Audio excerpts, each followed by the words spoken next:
It's been 6 weeks since a power outage caused 300 million gallons of untreated sewage to flow into Mill Creek and ultimately out into the Ohio River. But the Metropolitan Sewer District still doesn't know what went wrong. I-Team reporter Dan Monk found some answers in contract documents for a transformer replacement project that ended in, quote, catastrophic failure.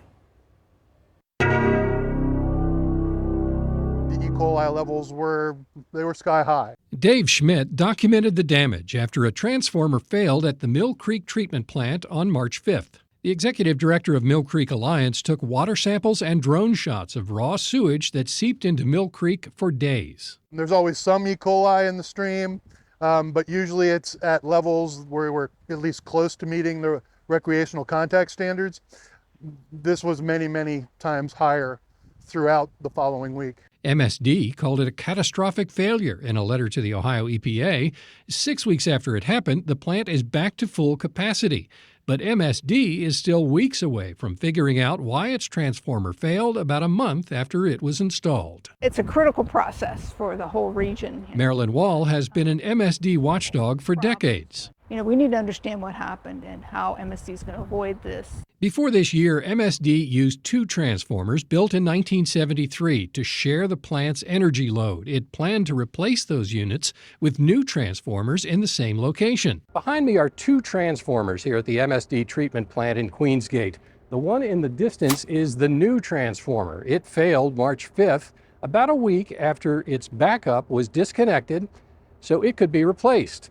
The one in the foreground is the old transformer. The 50-year-old unit has been working fine, according to MSD, since it was reconnected March 16th. It just raises a whole question about the whole project and, the age of equipment at MSD. Is that the problem? Is it the transformer itself? And just the whole process of installation, like, why no backup? MSD declined to talk on camera, but says it will hire a third-party consultant to help it answer all of those questions. In the meantime, the I-Team is looking into the contractors involved in the project using public records and MSD's written responses to dozens of I-Team questions.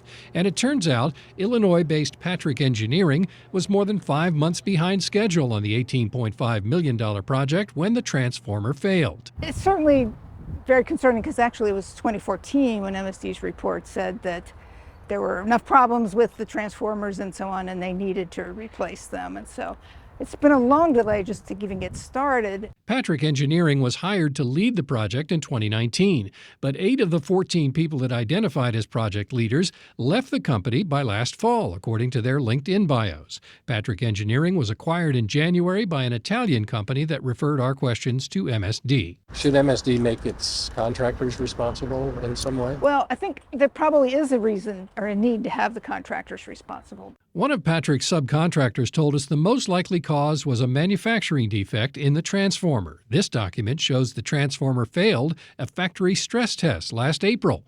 The manufacturer, Delta Star Inc., says it's conducting its own third-party review and will share the results with MSD when finished. In the meantime, MSD is counting on a 50-year-old machine to keep the power flowing indefinitely. My understanding is that either of those big transformers can handle the whole load for the plant.